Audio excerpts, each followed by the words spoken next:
Praise lord. అందరికీ క్రీస్తునామపేట శుభాబంధనాలు తెలియజేసుకుంటున్నాను.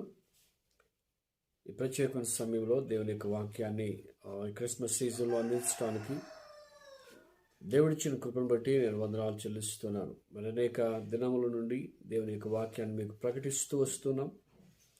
మీరందరూ ఎంతో శ్రద్ధగా వింటూ ఉన్నారు. మరి మీ అందరికీ కూడా ప్రత్యేకమైన వందనాలు తెలియజేస్తూ మినిస్ట్రీ ఆఫ్ ఫెయిత్ చర్చెస్ తరపున హ్యాపీ క్రిస్మస్ శుభాకాంక్షలు నేను మీకు తెలియజేస్తున్నాను. ఈరోజు ఒక వాక్యాన్ని మీకు చెప్పాలని నేను ఆశపడుతున్నాను. ఈ యొక్క ప్రత్యేకమైన వాక్య సందేశంలో దేవుని మాటలు మీరు వినాలని ప్రభు పేట నేను కోరుచున్నాను. 7 విషయాలు బైబిల్ గ్రంథంలోంచి మనం చూద్దాం. ఎందుకంటే బైబిల్లో ఎన్నో విషయాలు రాయబడ్డాయి. ఈరోజు ఈ క్రిస్మస్ సందేశంలో స్త్రీ సంతానము 7 విషయాలు మీకు చెప్పాలని నేను ఆశపడుతున్నాను. స్త్రీ సంతానము అనే అంశం ఇది చాలాసార్లు మనం చదువుతాం. అయితే దీని యొక్క విధానం ఏమిటి? ఈ క్రిస్మస్లో యేసు ప్రభువారు స్త్రీకి పుట్టవలసినటువంటి అవసరత ఏంటి? ఎందుకు కన్యక గర్భాన్ని పుట్టాలి అనేటువంటి విషయాల్ని మనం చదువుకుంటే ఆదికాండం 3వ అధ్యాయం 15వ వచనాన్ని మనం చదివితే ఈరోజు 7 విషయాలు స్త్రీ సంతానం గురించి మీకు బోధిస్తాను. జాగ్రత్తగా మీరు వినండి. ఆదికాండం 3వ అధ్యాయం 15వ వచనం మీరు చదివితే మరియు నీకున్న స్త్రీకి నీకును స్త్రీ సంతానమునకును ఆమె సంతానమునకు వైరము కలుగజేసేదను. ఆయన నిన్ను చూడండి, ఆయన నిన్ను తల మీద కొట్టును.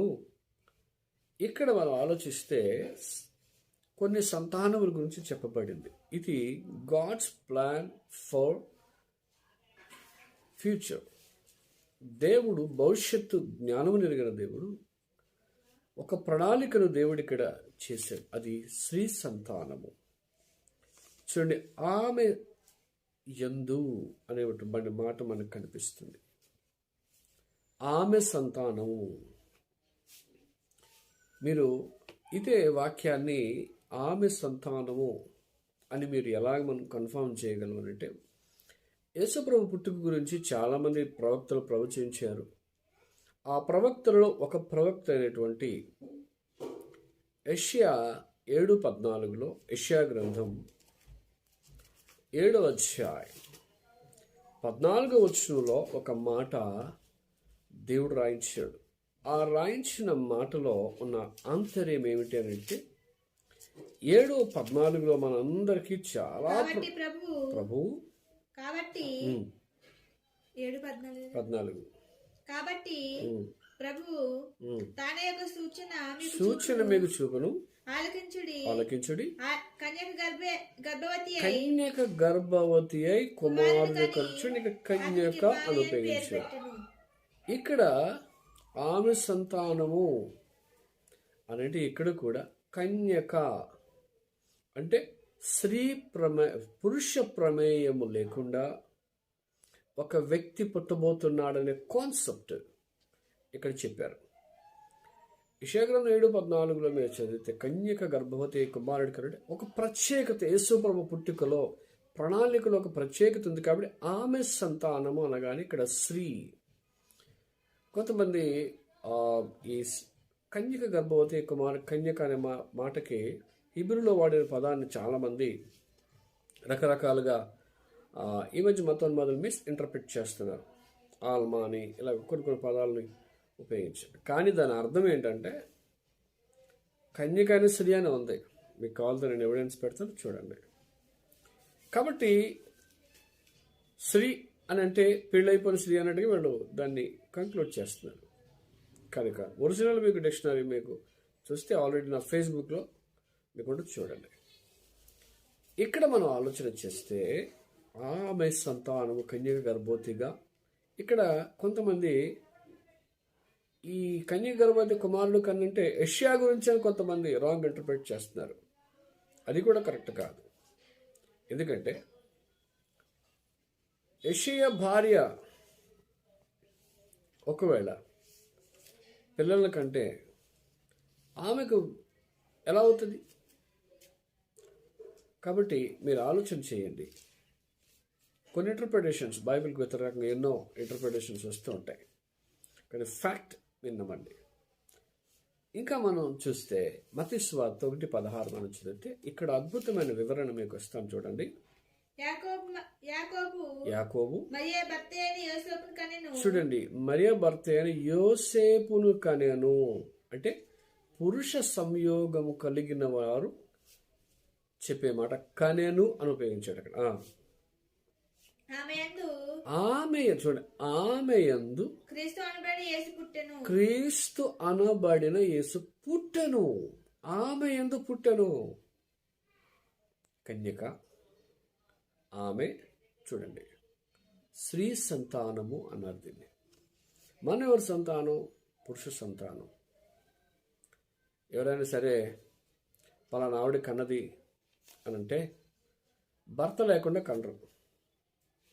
చాలామంది అంటారు కన్యక పుట్టాడు, ఎలా పుట్టాడని అంటారు పిచ్చోళ్ళల్లో. ఆదికాండం 15:1 వాక్యంగా వచ్చాడు. నిర్గమకాండం 3:1 యెహోవా దూతగా వచ్చాడు. చాలా విషయాలు మీరు ఆలోచన చేస్తే బైబిల్ గ్రంథంలో ఈరోజు ఉదయాన్నే తయారు చేసిన ప్రసంగం ఏంటంటే, ఆయన పుట్టికలో ఆదికాండం 14:18 ప్రకారం మెల్కీసెదెకుగా వచ్చాడు. మలాకి 3:1-2 ప్రకారం నిబంధన దూతగా వచ్చాడు. నిర్గమ 23:20 యెహోవా నామం ఒక దూతకి ఇవ్వబడింది. కాబట్టి ఇక్కడ యోహాను సువార్త 5:43 నేను తండ్రి నామములో వచ్చాను అన్నాడు. తండ్రి నామములో నేను వచ్చాను. ఇవన్నీ మీరు ఆలోచన చేస్తే కన్య మరియ కంటే ముందు ఉన్నవాడు యేసుప్రభు. అందుకే యేసుప్రభు వారు ఒక మాట అంటే, నేను అబ్రహాము పుట్టక ముందే ఉన్నాను. ఎలా ఉన్నాడు?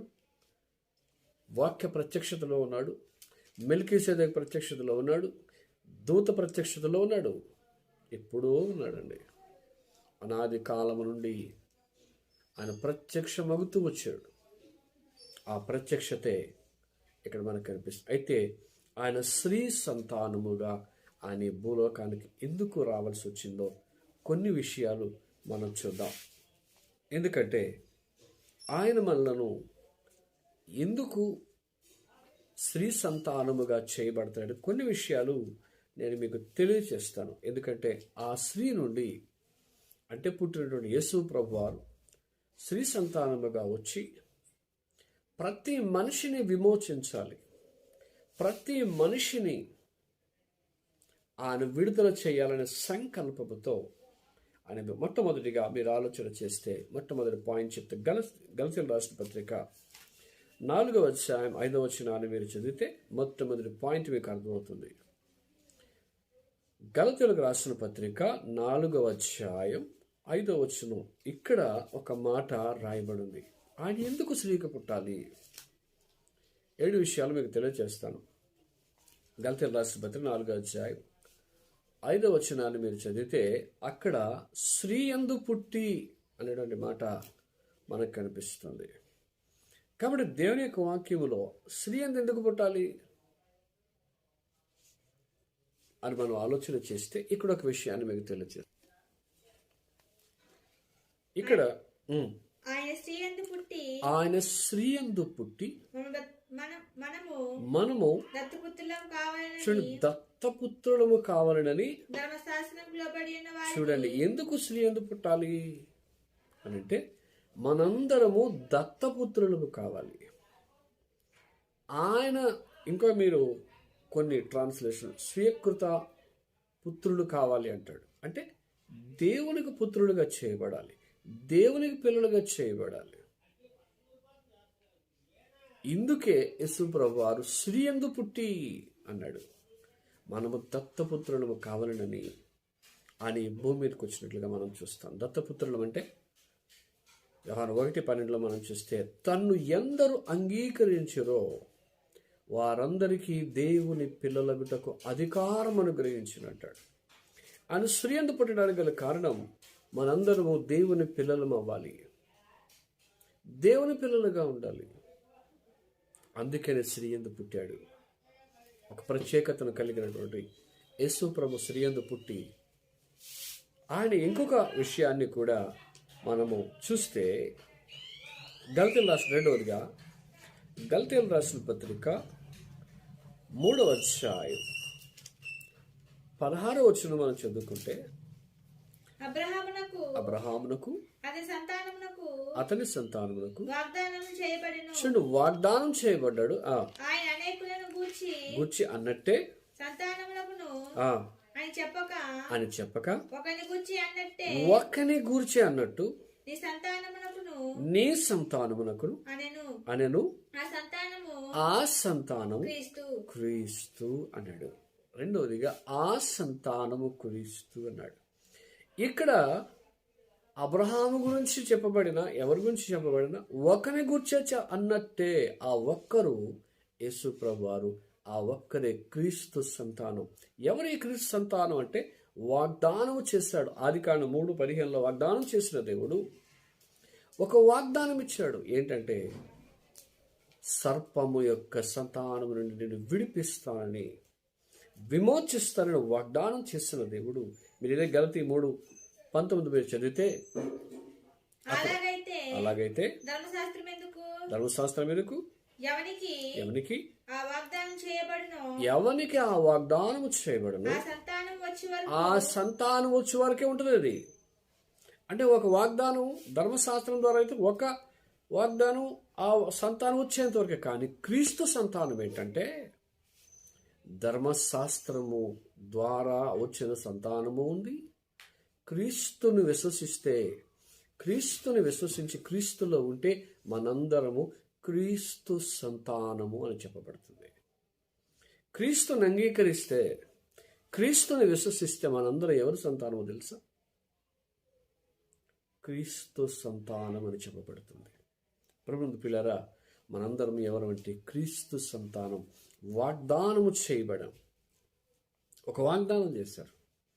ఆ వాగ్దానంలో క్రీస్తు సంతానంలో మనందరం ఉండాలనేది దేవుని యొక్క ఉద్దేశం.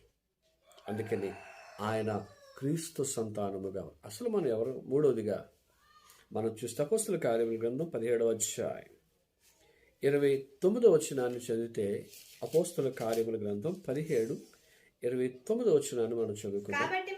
మనము చూడండి, మూడవదిగా మనందరం ఎవరి సంతానం కనుకప్పుడు దేవుని సంతానం. అయితే దేవుని సంతానమే కానీ నిమ్రోదు దగ్గర నుంచి దేవుని సంతానముగా ఉన్న మనము, దేవుని బిడ్డలుగా ఉన్న మనము విడిపోయాం. స్వయంకృత అపరాధముల వల్ల, ఆజ్ఞ అతిక్రమించడం వల్ల దేవుని సంతానం, మనము దేవుని సంతానము ఉండి మనుష్యుల చూడండి, మనుషుల చమత్కారం ఎన్నో కల్పించారు. బంగారమునైనను వెండినైనను రాతినైనను అట్లే దైవత్వం లేదండి. మీరు ఇప్పుడు బంగారం బొమ్మ చేసి మొక్కారు అనుకోండి, ఆ బొమ్మను మెళ్ళ వేసుకుంటారు. అంటే దేవుని మెళ్ళ వేసుకున్నట్ట. ఒక రాయి దైవత్వాన్ని ఉందని చెప్పి రాయిని పూజించారు. ఆ రాయిని కొలత దొంతారు. ఆ రాయిని రకరకాలుగా ఆ రాయి మీద కూర్చుంటారు. దానిలో దైవత్వం లేదు. కానీ దేవుని సంతానమైన మనము చమత్కారముగా ఈ లోకంలో దేనిని మనము పూజించకుండా సృష్టికర్త అయిన దేవుని పూజిస్తే మనం దేవుని సంతానం. అందుకని దేవుడు ఏం చేశాడంటే స్త్రీ సంతానముగా వచ్చి మనం దేవుని సంతానంగా చేయటానికి ఈ భూమి మీదకి వచ్చాడు. సర్ప సంతానం ఏం చేసిందంటే ఇలాంటి చమత్కారాలన్నీ చేసుకొని దేవుణ్ణి దూరపరిచారు. ఈరోజు మనందరము కూడా దేవుని సంతానముగా ఉండాలి అనేది దేవుని యొక్క ఉద్దేశం. 4వదిగా మనం చూస్తే రోమీయులకు రాసిన పత్రిక 1వ అధ్యాయం 5వ వచనం మనం చదివితే, ఇక్కడ ఒక సంతానం గురించి దేవుడు మాట్లాడతాడు. రోమీయులకు రాసిన పత్రిక 1వ అధ్యాయం 5వ వచనంలో ఇక్కడ దావీదు సంతానం గురించి చెప్తూ అద్భుతమైన పాయింట్ అండి ఇది.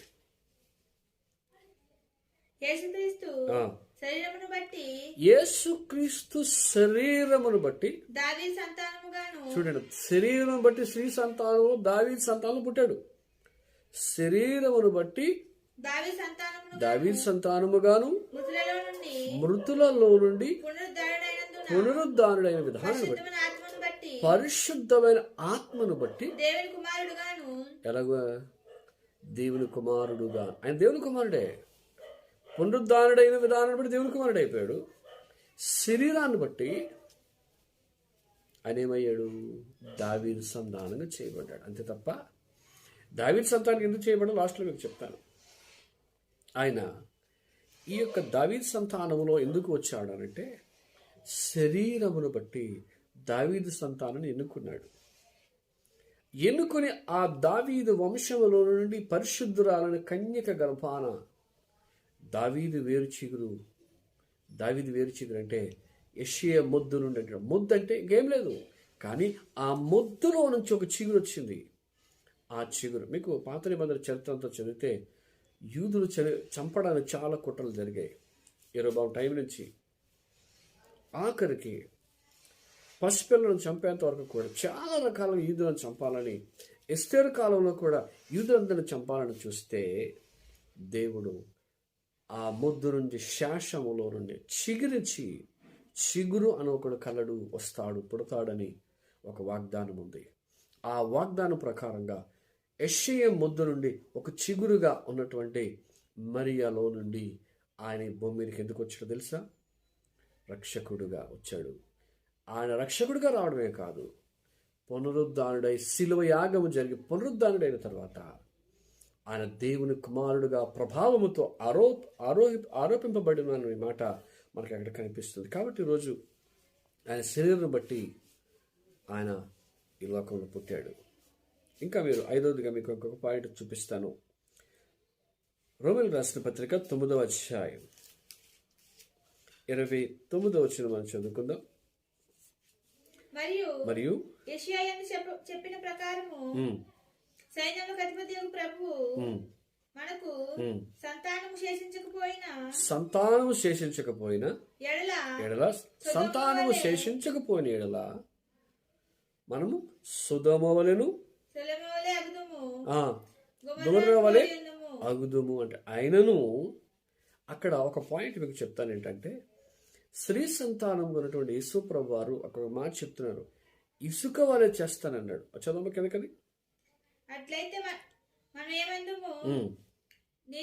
నీతిని వెంటాడని అన్యజనులు నీతిని అనగా విశ్వాస మూలమైన నీతిని పొందిరి.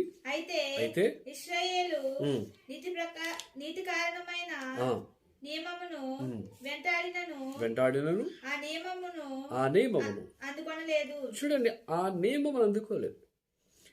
వాడు ఇసుక వలె అంత ప్రబలిన శేషమే రక్షింపబడును అనేటువంటి మాట ఇక్కడ కనిపిస్తుంది. ఒకవేళ శేషము శేషించకపోయిన సొదొమ వలె గొమొర్రా వలె అయిపోతారు. కాబట్టి దేవుడు వారికి ఉన్నటువంటి పొరపాటును సరిచేయటానికి సంతానముగా, స్త్రీ సంతానముగా, దావీదు సంతానముగా ఆయన శరీరమును బట్టి ఆయన ఈ భూలోకానికి వచ్చినట్లుగా మనకి చూస్తున్నాం. కాబట్టి ఈరోజు ఇది చాలా అద్భుతమైన టాపిక్ అండి. ఇది ఒకవేళ ఆయన ఈ భూమి మీదకి రాకుండా స్త్రీ సంతానంగా లేకుండా సొదొమ వలె, గొమొర్రా వలె, పాత నిబంధనల వాళ్ళు ఎలా ఉన్నారు అలా అయిపోదు. అందుకని యేసు ప్రభువు వారు ఈ భూమి మీదకి వచ్చారు. వచ్చి ఆయన వాగ్దానం చేయబడినటువంటి సంతానముగా ఈ భూమి మీదకి వచ్చారు. ఆ రోజుగా మీకు నేను చూపిస్తాను. గలతీ 3:29 మనం చదివితే, గలతీయులకు రాసిన పత్రిక 3వ అధ్యాయం 29వ వచనం మనం చదివితే ఇక్కడ ఒక అద్భుతమైన పాయింట్ కనిపిస్తుంది. మీరు క్రీస్తు వారైతే ఆ పక్షమందు అబ్రహాము యొక్క చూడండి, క్రీస్తు వారైతే అబ్రహాము యొక్క సంతానమై ఉండి చూడండి, వాగ్దాన ప్రకారం వారసులై ఉన్నారు. అసలు దేవుడు స్త్రీ సంతానం ఎందుకు వచ్చాడంటే 2:16లో అక్కడ ఒక సంతాన స్వభావాన్ని ధరించాడు. దేవదూతల స్వభావం ఎంత మాత్రమును దేవదూతల స్వభావం ధరించలేదు, కానీ అబ్రహాము సంతాన స్వభావం ధరించుకున్నాడు. అబ్రహాము వంశములో ఒక సంతానం వస్తుంది, ఆ సంతాన ప్రకారంగా ధరించుకున్నాడు. కానీ యాక్చువల్గా అయితే దేవదూతల స్వభావం ధరించలేదు. అబ్రహాము సంతాన స్వభావం ఎందుకు ధరించుకున్నాడంటే అబ్రహామును సూచించాడంతే. అబ్రహాము స్వరూపం కాదు, సంతాన స్వభావము. స్వభావం అంటే మనిషి యొక్క రూపం కాదది, మనిషి యొక్క రూపం కాదది, స్వభావం. అర్థం చేసుకోండి. అబ్రహాం సంతానం అంటే అబ్రహాం సంతానం పిలిచాడు, మరి శ్రీ సంతానాలు కదా. అబ్రహాం సంతాన స్వభావము అని అన్నాడు అంటే స్వభావం అక్కడ. దేవదూతల స్వరూపం కాదు, దేవదూతల స్వభావం కాదు. అర్థం చేసుకోండి. ఈ పాయింట్ చాలా క్లియర్గా మీరు చదివితే మీకు అర్థమవుతుంది. ఒకవేళ ఎవరికైనా అబ్రహాం సంతానం కాదంటే ఇటు అనుకోకండి, అప్పుడు చదవండి. ఇప్పుడు గలతీ 3:29 చదివితే, మీరు క్రీస్తు సంబంధులైతే అన్నాడు. ఇప్పుడు మనం క్రీస్తు సంబంధం అయితే, క్రీస్తు సంబంధులు అయితే 3:29, మీరు క్రీస్తు వారైతే ఆ పక్షమందు అబ్రహాము యొక్క సంతానం మీరు అబ్రహాం సంతానమా? కాదు. అబ్రహాం పుట్టారా? లేదు. అబ్రహాం ఇసాకును కరుడు, మీరు కన్నా ఇసాకు మీరు పుట్టారా? లేదు. కానీ ఇక్కడ ఏం చెప్తున్నాడంటే అబ్రహాము సంతానం ఎలా అయ్యామను సంతానమయ్యుండి వాగ్దాన ప్రకారం వారసులమే. మనం ఇప్పుడు ఈ వాగ్దాన ప్రకారం ఈ సంతానంలో ఉండాలంటే క్రీస్తు పక్షం వారై ఉంటే అవుతాం, లేకపోతే అవ్వం. కాబట్టి ఈరోజు దేవుడు ఈ సంతానంలో పుట్టడానికి గల కారణం ఏంటంటే మనందరము క్రీస్తులో వాగ్దానమై ఉన్నటువంటి ఆ యొక్క స్త్రీ సంతానములను వచ్చి స్త్రీ సంతానంలో వచ్చి సర్పము తల చితక్కొట్టి మనందరినీ విమోచించటానికి ఆయన స్త్రీ యందు పుట్టి అనేటువంటి మాట మనకి ఇక్కడ కనిపిస్తుంది. కాబట్టి ఆఖరికి 7వదిగా కూడా నేను మీకు ఒక పాయింట్ చూపించి నేను ముగిస్తాను. ఎందుకంటే ఈ స్త్రీ సంతానంలోనే యేసు ప్రభువారు ఎందుకు పుట్టాలి అని మనం ఆలోచన చేస్తే, ఎందుకు జన్మించాలి అనే మనం ఆలోచన చేస్తే, రోమిలకు రాసిన పత్రిక 4వ అధ్యాయం 13వ వచనం మీరు చదివితే, రోమిలకు రాసిన పత్రిక 4వ అధ్యాయం 13వ వచనం మనం చదివితే, అతడు లోకమునకు వారసుడగును వాగ్దానము అబ్రహాముకైనను అతని సంతానముకైనను ఏం కలగలేదు. ఇందాక మీకు చెప్పాను కదా, అబ్రహాం సంతానం ఏది కాదు. జాగ్రత్తగా అర్థం చేసుకున్న సబ్జెక్టు కొంచెం డిఫరెంట్గా ఉంటుంది సబ్జెక్టు. మళ్ళీ చదవమా. అతడు లోకమునకు వారసుడగునను వాగ్దానము అబ్రహాముకైనను ఇవ్వలేదు, కలుగలేదు, వాళ్ళకి ఇవ్వలేదండి అసలు. మరి ఎందుకు ఇచ్చాడు? అబ్రహాం భూలోకంశంలోని అబ్రహాం ద్వారా ఆశీర్వదింపబడినంటే దేవుడు ఒక స్వభావాన్ని ఇచ్చాడు. ఏ స్వభావం? అబ్రహాము దేవుని నమ్మిన అతను నీతిగా ఎంచబడు. అలాగే యేసు ప్రభుని నమ్మి నీవు నీతిగా ఎంచబడితే ఆ వాగ్దానం నీకు కలుగుతుంది. ధర్మశాస్త్రం ఇవ్వలేదు, ధర్మశాస్త్రం ద్వారా నీకు ఇవ్వలేదు అది. అందుకే బైబిల్లో ఒక మాట ఉంది, ధర్మశాస్త్రాన్ని అన్యులు పాటించకపోయినా క్రీస్తును అనుసరిస్తే మనము క్రీస్తు ధర్మశాస్త్రం అనుసరించినటువంటి వారమే అని చెప్పేసి అక్కడ దేవుని యొక్క వాక్యం చెప్తుంది. బైబిల్లో దేవుడు స్త్రీ సంతానము అనేటువంటి మాట మనకు కనిపిస్తుంది. చాలాసార్లు ఆయన స్త్రీ సంతానం ఎందుకు వచ్చాడు అనే విషయాన్ని చాలామంది తెలియదు. చాలామందికి ఈరోజు తెలియక మతోన్మాదులు రకరకాలుగా ప్రశ్నిస్తూ ఉన్నారు. మీరు ప్రకటన 22:16 కూడా మీరు చదివితే, ఆఖరిగా ఇది పాయింట్ నేను చూపించి ముగిస్తాను. ప్రకటన 22:16 కూడా మీరు చదివితే అక్కడ ఆఖరి పాయింట్ అంటే ఆఖరి మాట నేను చెప్పి నేను ముగిస్తాను. సంఘములలో ఆ సంగతులను గూర్చి నీకు సాక్ష్యమిచ్చుటకు యేసువను నేను నా దూతను పంపియున్నాను. యేసువను నేను నా దూతను పంపియున్నాను. నేను దావీదు వేరును వంశమును. చూడండి, దావీదు వేరును వంశమును ప్రకాశమానమైన వేకువ చుక్కన. అంటే ఇక్కడ దావీదు సంతానాన్ని కూడా అబ్రహాము సంతానము, దావీదు సంతానము, దేవుని సంతానము, స్త్రీ సంతానం, ఇలా మీకు కొన్ని సంతానాలు కనిపిస్తాయి. ఇక్కడ దావీదు వంశమును, దావీదు సంతానమును కూడా ఎందుకు చూపించాడంటే దేవుడు దావీదు సంతానములో నుండి ఒక వ్యక్తిని, ఒక స్త్రీని ఎన్నుకుంటాడు. కాబట్టి దావీదు సంతానము అని ఆ సంతానములో నుండి స్త్రీకి ఒక వ్యక్తి పుడతాడు అనేటువంటి విషయం ఇక్కడ మనకి రాయబడి ఉంది. కాబట్టి నేను చెప్పేస్తాను, చదవక్కర్లేదు కానీ హెబ్రీ 7:14 యోధా సంతానం ముందు జన్మించిన మాట స్పష్టమే అని అక్కడ ఉంటుంది మనకి. అపోస్తుల కార్యం 13:23 కూడా యేసును పుట్టించను అనేటువంటి మాట మనకు కనిపిస్తుంది. కాబట్టి ఈరోజు ఆయన మనకి రోమిలకు రాసిన పత్రిక 9లో మనకు కనిపిస్తుంది. శరీరమును బట్టి క్రీస్తు వీరిలో పుట్టాను అనంటే ఎందుకు ఇశ్రాయేలులో పుట్టాడంటే దావీదు సంతానము, అబ్రహాము సంతానము, ఇవన్నీ కూడా స్త్రీ సంతానముగా ఉన్నటువంటి యేసుక్రీస్తులో ఐక్యము చేయబడతాయి. కాబట్టి ఆ స్త్రీ సంతానముగా వచ్చాడు. స్త్రీ సంతానంగా రావడానికి గల కారణం ఏంటంటే ఆయన స్త్రీ యందు పుట్టి మనందరినీ సిలువ మ్రాను మీద పాపములను కొట్టివేసి ఆ సిలువ యాగము ద్వారా నిన్ను విమోచించి పరిశుద్ధులను చేయాలని ఆయన ఆశపడ్డాడు. కాబట్టి ఒక ప్రణాళిక ప్రకారంగా సాతానుని అణగదొరకడానికి, సాతానుని చితక త్రొక్కడానికి యేసు ప్రభువారి భూలోకానికి వచ్చారు. అందుకే ఆయన స్వీయందు పుట్టి మనము దత్తపుత్రుడము కావాలి. ఒక పుత్రుడు ఇశ్రాయేలులో ఒక పుత్రుడు అయితే మనము దత్తపుత్రుడము. కానీ మొట్టమొదటి ప్రయారిటీ మనకెందుకు ఇచ్చారు తెలుసా? మనము ఆయనను అంగీకరించాం. అందుకే ఆయన నీవు నాకొక శరీరమును అమర్చితివి అంటాడు. ఆయనకు ఒక శరీరమును అమర్చుకొని